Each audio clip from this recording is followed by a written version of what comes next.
esa renta. Además, el Estado entonces lo que le queda es endeudarse afuera para poder mantener. En el caso venezolano es que los sectores más desfavorecidos ingresaron a un estilo de vida, como diría Ulrich Brand, a un modo de vida imperial. ¿Por qué? Porque estamos hablando de que, y yo no cuestiono, pero bueno, es el modo estimulado. Hemos planteado un modo de vida idóneo, revolucionario, tener 3 pantallas planas, 2 BlackBerry, 4 carros chinos, y si no me los dan, no sé cómo, me molesto, vamos a decir otra palabra, me molesto. Y claro, eso va creciendo. Tendrías que captar una renta creciente. Si hay una crisis económica, ahí vas a tener una cosa que va a cruzar, y una crisis interna, que un poco, por eso voy, las bases políticas de la crisis venezolana actual son históricas y también están determinadas por una especie de cosas que se está repitiendo como parecía a los años 80. Pero bueno, sí, en efecto, es una gran cantidad de dinero que entra a la economía venezolana. Pero yo quiero insistir, el problema no es la renta per se, sino el metabolismo que recibe esa renta.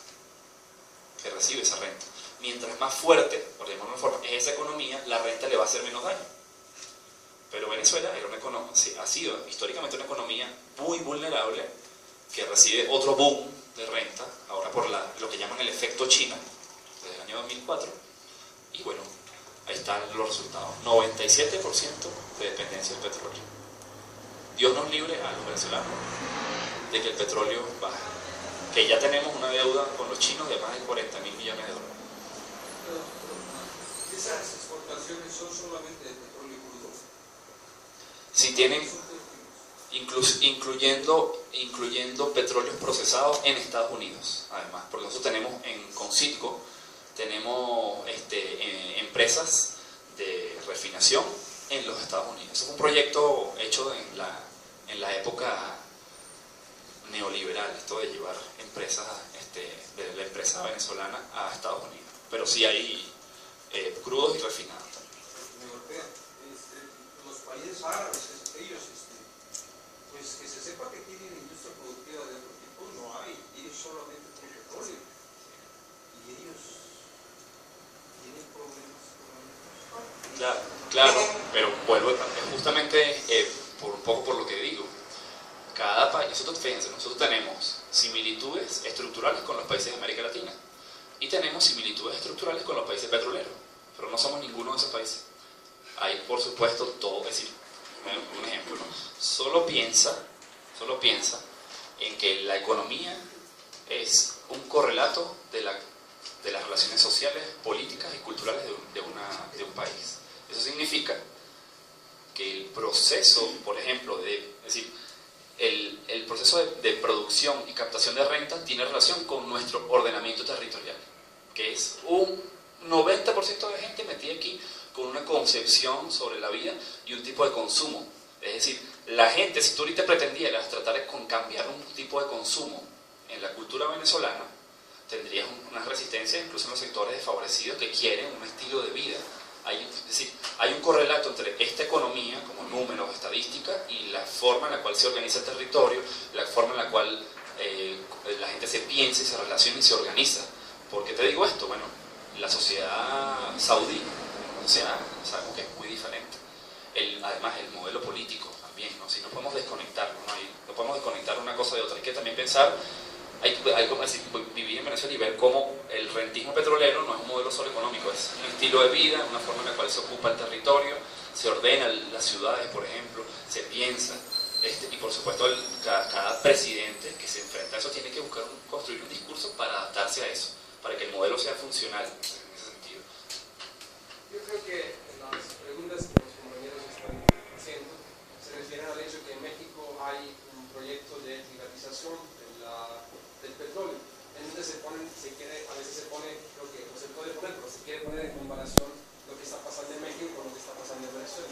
Hay que subrayar que en Venezuela hay un proceso revolucionario, en donde la industria petrolera está en manos de este proyecto, y en México es completamente neoliberal.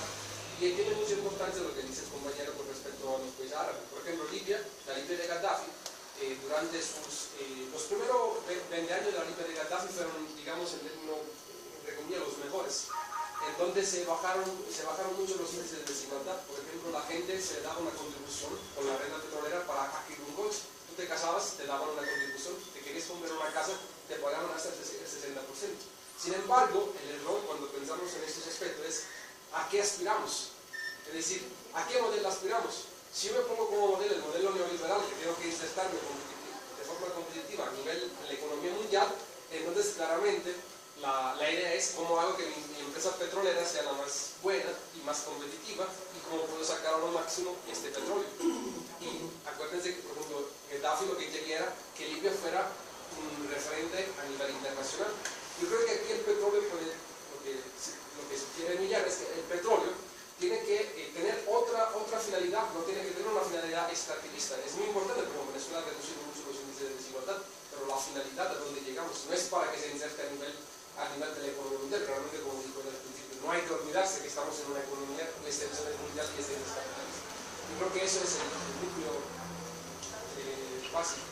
Hay dos cosas que me gustaría aclarar, y gracias por las dos últimas intervenciones, ¿no? Una, es fundamental, importante, que la sociedad mexicana defienda que el petróleo sea administrado por los mexicanos, aunque bueno, en este caso, seguramente al igual que otros países, no son todos los mexicanos, seguramente es un grupo que termina controlando, ¿no? Pero bueno, esa es parte de las complejidades del debate, pero no quiero decir, yo les planteo, yo soy un gran crítico a esto que se ha llamado la civilización petrolera, hacia este modelo global que tenemos en la actualidad, pero que nosotros vivimos. Venezuela vive de eso, ¿no? En este caso. Esto significa que una transición postpetrolera, en el caso nuestro, no es que mañana, sí, porque es un poco lo que se ha entendido como en la crítica, que mañana tú cierras el grifo de petróleo y empiezas a ver cómo hace, ¿no? Y eso no es cierto. La transición postpetrolera es una transición progresiva, compleja.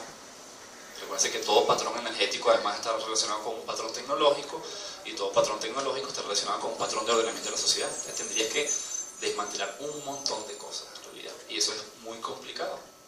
Pero de ahí a que no se haga nada, o que más bien se profundice el modelo, eso ya es otra cosa. Eso es una cosa muy diferente. Por lo que tú dices, es que es muy cierto, ¿no? La siembra del petróleo, vamos a tratar de llevarlo a México, ¿no? Pero algo así, ¿no? Te está diciendo, o sea, este concepto te está diciendo, bueno, en primera instancia, ¿cuánta renta necesitas? En Venezuela te diría, vamos a sacar más petróleo para tener más renta, pero en Venezuela en primera instancia hay un problema, es decir, como me lo hace aclarar el compañero, falta de renta no es, inicialmente. Es que tenemos un proceso de distribución de renta terrible.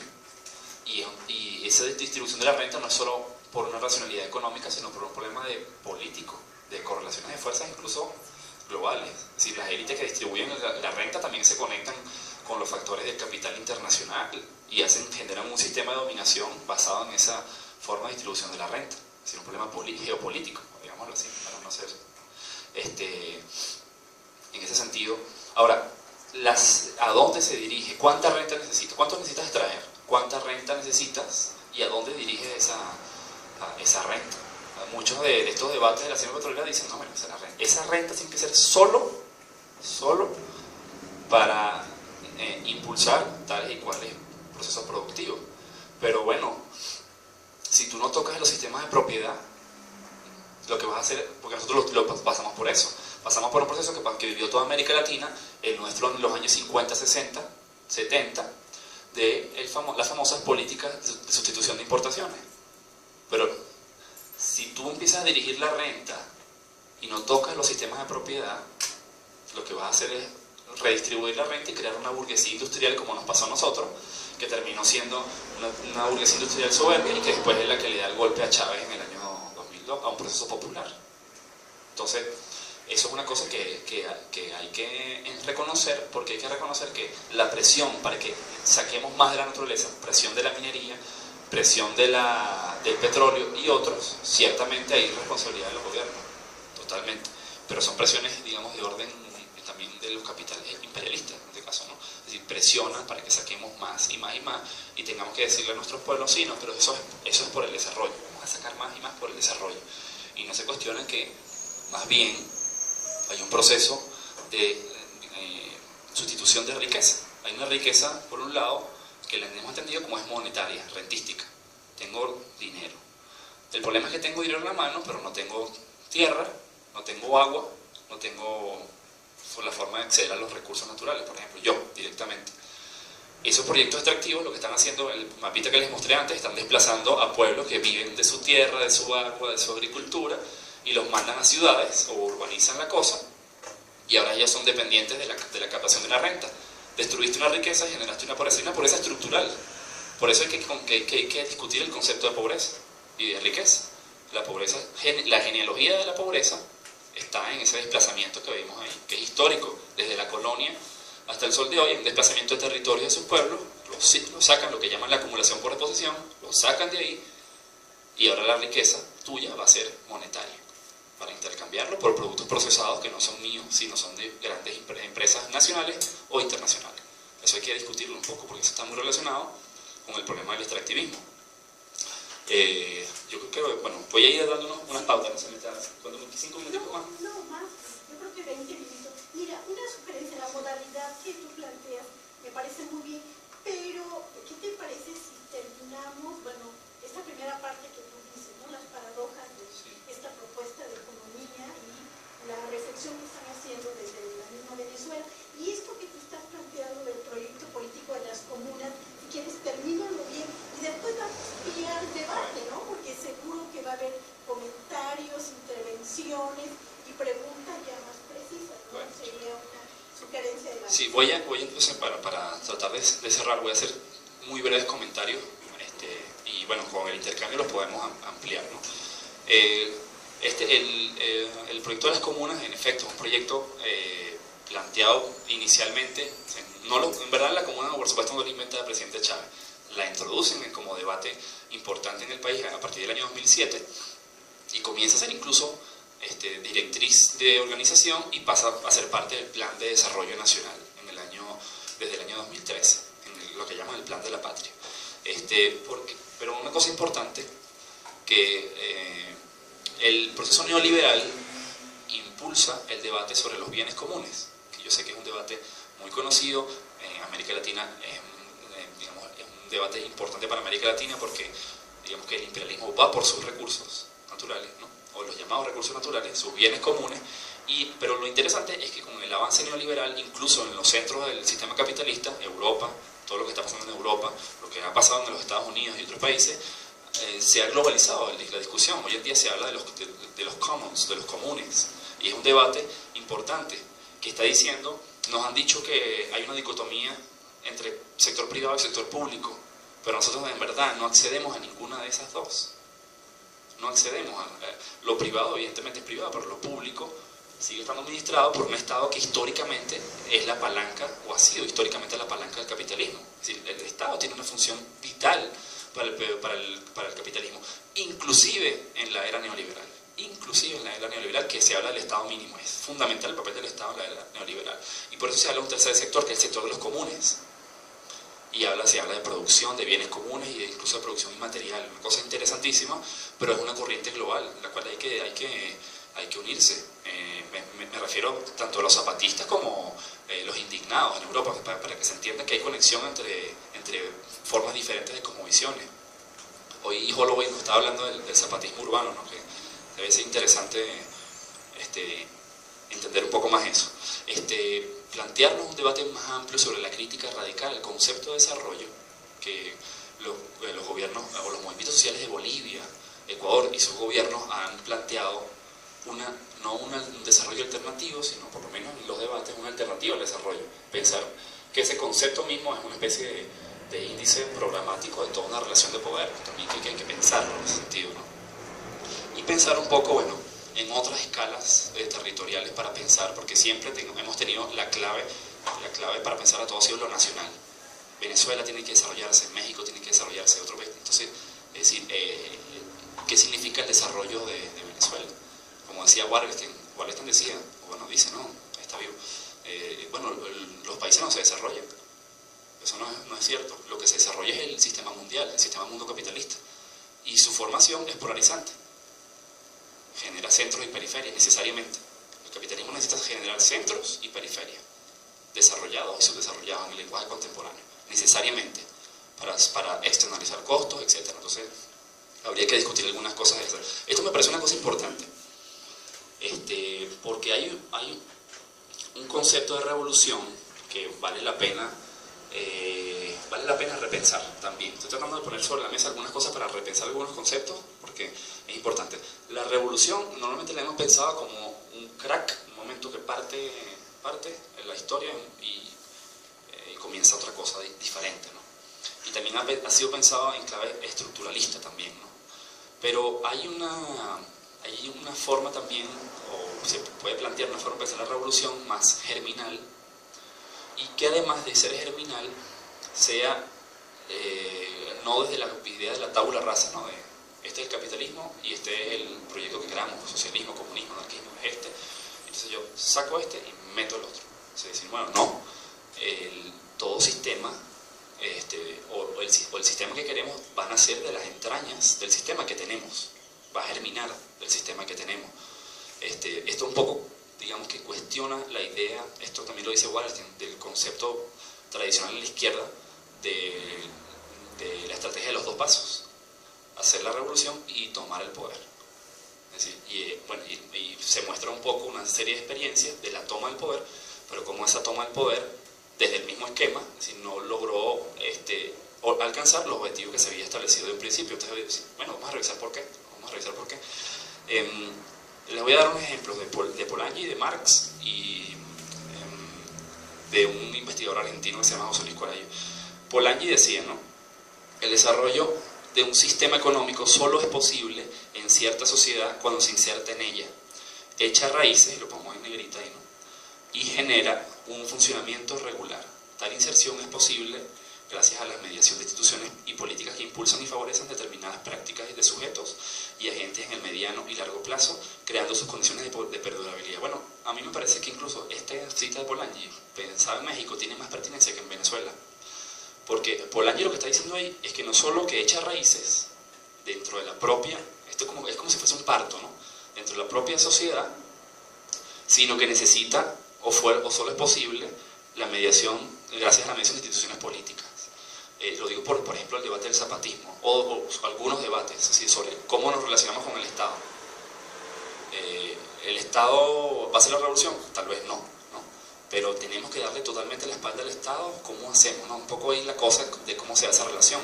Aquí Polanyi diría, bueno, si no hay instituciones y políticas que impulsen y favorezcan estas prácticas, no va a pasar. Eso es lo que diría Polanyi en este caso, ¿no? Ahora, Marx, fíjense un ejemplo, ¿no? Cuando tú lees la guerra civil en Francia, el texto de Marx, es muy interesante también. ¿Por qué? Porque ¿cuál sería por ejemplo, por un lado, la estrategia de los dos pasos? Hace la revolución y después cambia el mundo, ¿no? Y Marx, en verdad, cuando hace el análisis de la acumulación originaria, muestra lo contrario. Aunque no lo diga explícitamente, no, pero muestra lo contrario. ¿Por qué? Porque, ¿qué está diciendo? Cómo formas capitalistas van naciendo en Europa, en el seno de la sociedad feudal. Poco a poco van creciendo, se van expandiendo, se van consolidando, se van articulando progresivamente. Por supuesto, alimentándose de América Latina en primera instancia, ¿no? Y después, y utilizo la revolución es el último paso, no el primero, el último paso para la transformación. Porque después Marx dice, y después viene la Revolución Francesa, y que es la escoba gigantesca que barrió todas las reliquias del pasado. Así que la Revolución Francesa fue el último paso que terminó de instaurar el proceso, pero necesitaba un proceso germinal previo. Por eso es importante aportes del debate importantísimo de Venezuela en la Comuna y de los debates del zapatismo. ¿Por qué? Porque hay que germinar el sistema que queremos, el nuevo. Hay que germinarlo. Sí, más allá de la política de organización de masas, de partidos, eso está muy bien, y no estoy diciendo que no, pero si no germinamos el sistema, bueno, podrá venir la escoba, pero no barrerá, pero no va a haber nada ahí, ¿no? Sí, esta cita es más... Y bueno, aquí hay algunas premisas. José Luis Corallo dice: la economía produce sociedad. Bueno, un poco lo que comentaba ahorita. Y queremos una economía que produzca otra sociedad. Él es un estudioso de economías de pequeña escala. Seguramente yo le daría toda la razón al que me diga: las economías de pequeña escala solas no van a cambiar la cosa. Eso sí es cierto. Pero lo otro es no impulsar economías de pequeña escala. Eso sería otra cosa, ¿no? La premio Nobel Elinor Ostrom, que habló del autogobierno de los bienes comunes y mostraba que, a diferencia de la teoría neoclásica que había dicho que solo el capital y el Estado son capaces de organizar o administrar un territorio, sea de reserva natural y otro, y que la gente no podía hacerlo, pues ella dice no.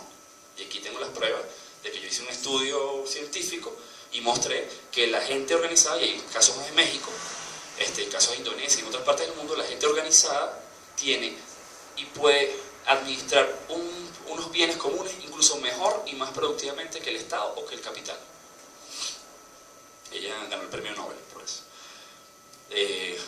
Raúl Gatica fue un compañero que nos visitó de la CIPO, de la Confederación Indígena de Pueblos de Oaxaca, allá en Caracas, y dijo una frase que a mí no se me olvidó, que decía que una forma de resistir el capitalismo era crear comunidad. No se me olvidó nunca porque es totalmente cierto. Si no creamos comunidad, yo creo que este proceso de urbanización tiene una tendencia a fragmentar, a crear individualidades. Entonces, bueno, una cosa también que hay que pensar. Y bueno, en Venezuela hay una organización que es muy interesante analizarla, que se llama la Red Nacional de Comuneros y Comuneras. Tiene una relación con el Estado compleja, contradictoria, y tiene, a veces parece institucionalizado, pero por otro lado parece movimiento social, tiene formas de autonomía, a veces está muy relacionada con el gobierno, es muy complejo, pero es interesante, ¿no? Ellos dicen, ya están pensando en empezarse a reconocer fuera del ritmo institucional, que eso en Venezuela es bastante, eso es bastante. Bueno, y Chávez también, fíjense que Chávez también en algún momento habló de parir el socialismo, ¿no? Esta concepción de parto también que se ve en Marx y en Carpolagni.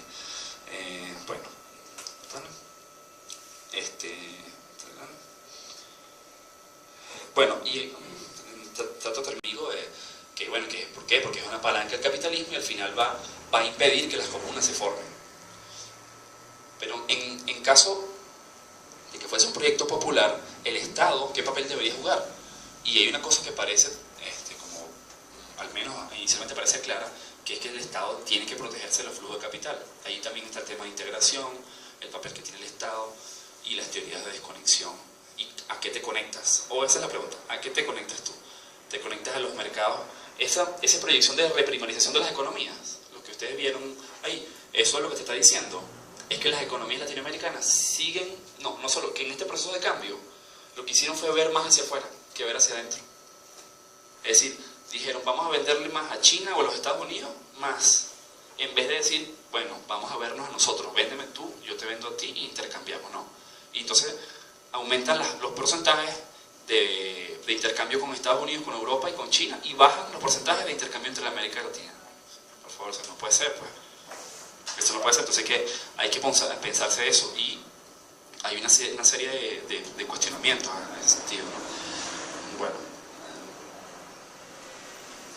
Y bueno, también en el caso venezolano es muy importante para Venezuela, que es un país que vive prácticamente de una renta, la distribución, los mecanismos de distribución de esa renta tienen que ser analizados, porque los mecanismos en los cuales un Estado distribuye o la renta o lo que capta, por ejemplo, por la vía de impuestos a empresas productoras, el caso más parecido al de México, es fundamental, porque con los mecanismos de distribución reproduces el sistema, reproduces el modelo, estimulas estilos de vida, estimulas ocupaciones territoriales, es decir, privilegias formas de producción y desprivilegias otras. Entonces, esos mecanismos, la relación que debería tener, digamos, la organización popular, el movimiento, de presionar al Estado por un modelo, tiene que también pasar por decirle, bueno, como nosotros no vamos a salir del extractivismo de un día para otro, pero la transición de un día, o de un proceso de 30, 40 años, pongámoslo así, porque es un proceso largo, tiene que ir progresivamente mirando los mecanismos de distribución. Tú, por ejemplo, Venezuela, un país denominado socialista, tiene una de las más bajas cargas impositivas a las empresas privadas a la América Latina, incluso más bajas que países europeos.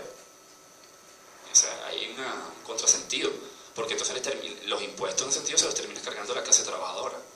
Ahí debería eliminarse el IVA y cargarle y recomponer el impuesto a los sectores más ricos, por ejemplo, y eso no se da. Cargas impositivas a las transnacionales petroleras que están destruyendo la naturaleza, por ejemplo, eso tiene que hacer, eso no se hace. Bueno, aquí se está debatiendo para que no suba el precio de la gasolina, y allá estamos debatiendo para que suba el precio de la gasolina. La gasolina más barata del mundo. Para que tengan una idea, creo que ustedes pagan 13, es $1, ¿no? Casi $1 por... Sí. Bueno, nosotros, fíjense, nosotros un litro de gasolina vale 0,02, ¿sí? 2 centavos de dólar. Usted puede llenar el tanque de gasolina en Venezuela con 5 bolívares, puede ser. Claro, después tenemos el tema de las tasas de cambio, son gigantescos tipos de tasas de cambio, pero vamos a ponerlo como medio dólar, 50 litros llenas uno de 50 litros. Bueno, para que tengas una idea, te voy a hacer otro ejemplo. Una botella de agua, de 1 litro de agua, es más caro que 1 litro de gasolina. Nosotros estamos, para que tú veas el tema de la distribución, si tú regalas la gasolina, estimulas tipos de vida también.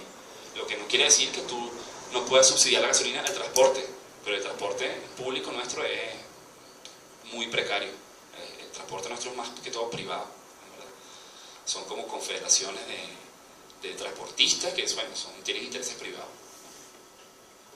Pero claro, para que no afecte el pasaje público. Pero hay un montón de cosas allí. Venezuela emite más CO2 por persona que México. México emite más en términos absolutos, pero Venezuela por persona emite más que México. Y Venezuela tiene el segundo país que más kilovatios por persona tiene. Primero Chile, después Venezuela. No Brasil, no México, no Argentina, Venezuela. En un país que no tiene la industrialización, todas estas cosas. Es un país petrolero, pues. Hay un sesgo en ese modelo. Entonces, bueno, hay debates ahí importantes, pues. Y bueno, yo lo dejaría hasta aquí. Bueno, el tema de integración me parece un tema importante. El tema de las comunas pudiese plantear una cosa que le quería plantear, rapidito. Yo sé que me agarré más de los 5 minutos, disculpa. No, está bien, yo creo Okay. que bueno, aquí también el público sí, para desarrollar el Fíjense, ¿no? Fíjense qué interesante. Eso creo que está aquí, ¿no? Mira, fíjense una cosa, ¿no? En el 2007 Chávez perdió una elección, no fue una elección de su presidencia, fue la única, digamos, elección que perdió de su proyecto.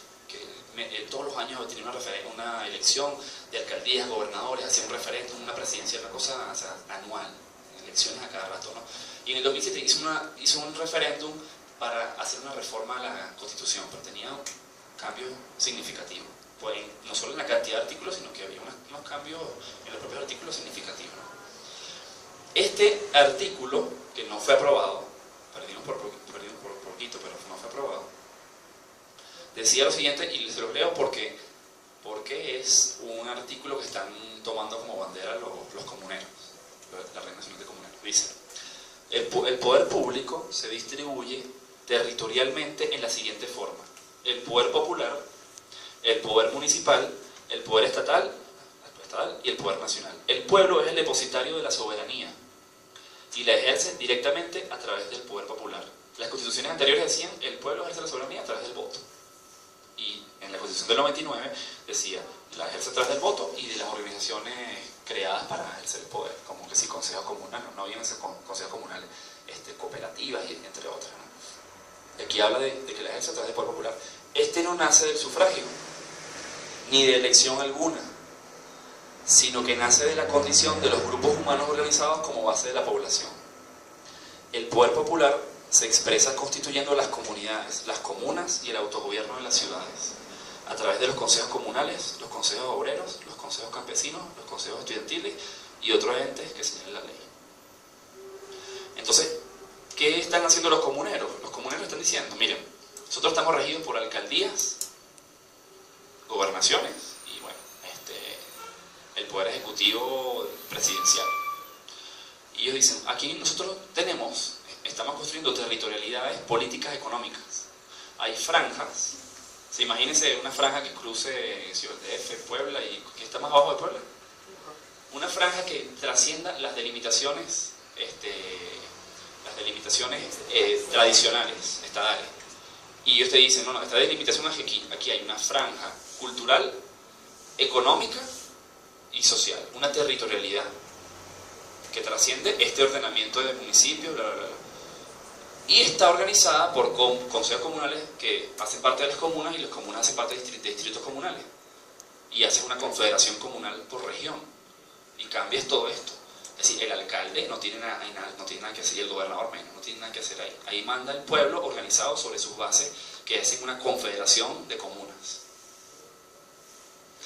Este es un proyecto, me parece que muy radical, muy interesante, planteado así. Porque en este caso tendría, en teoría, apoyo de un gobierno. Es una cosa, claro, y el problema es que si tú lo llegas a hacer completo, ¿qué papel va jugando el Estado ahí? Eso es una cosa de verdad muy compleja y que yo creo que muy poca gente sabría cómo sería ese Estado comunal. Perdón, bueno, yo no sé más o menos cómo se pretende esta organización, pero ¿cómo está la composición, por ejemplo, de los sindicatos? Porque existe empresa privada, pero ¿cómo se da la composición de los sindicatos? Sí, ahí, como lo ves aquí, hay consejos obreros. En el caso del consejo obrero sustituye al sindicato. Y los consejos obreros también son poder popular y también se organizan. Acuérdate que el obrero puede ser que viva en el sitio donde trabaja, pero también puede ser que se desplace a una fábrica. Hay un consejo obrero no territorial, que es una organización, y una territorial, en este caso.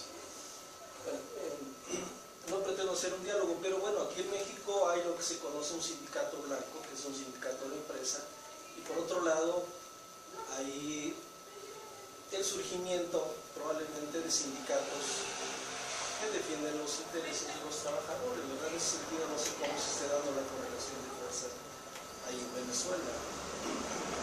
Sí, bueno, ha sido un proceso largo, pero los sindicatos han sido prácticamente cooptados en su grandísima mayoría por los poderes establecidos, los poderes de oposición o de gobierno. Han sido muy cooptadas. En todo caso, y gracias por que me pregunte, Venezuela, fíjense, por ejemplo, en PDVSA trabajan más o menos ahora, ¿no?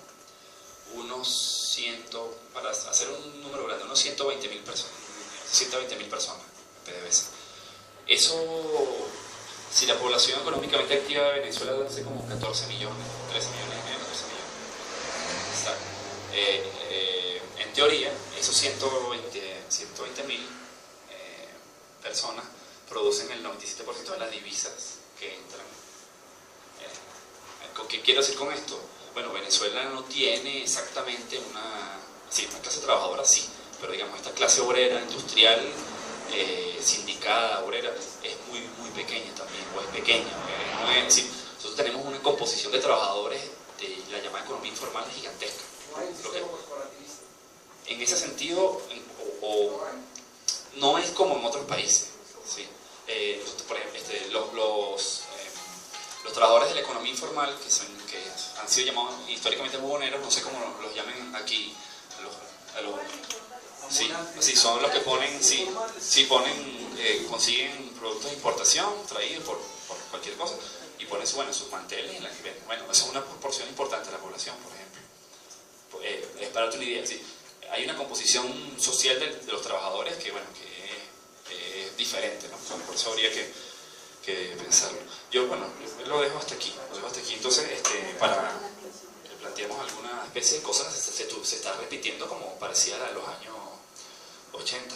Pero bueno, sí, en efecto, es una gran cantidad de dinero que entra a la economía venezolana. Pero yo quiero insistir, el problema no es la renta per se, sino el metabolismo que recibe esa renta. que recibe esa renta. Mientras más fuerte, por llamarlo de una forma, es esa economía, la renta le va a hacer menos daño. Pero Venezuela era ha sido históricamente una economía muy vulnerable, que recibe otro boom de renta, ahora por lo que llaman el efecto China, desde el año 2004, y bueno, ahí están los resultados. 97% de dependencia del petróleo. Dios nos libre a los venezolanos de que el petróleo baje. Que ya tenemos una deuda con los chinos de más de 40.000 millones de dólares. ¿Esas exportaciones son solamente de petróleo crudo? Si tienen,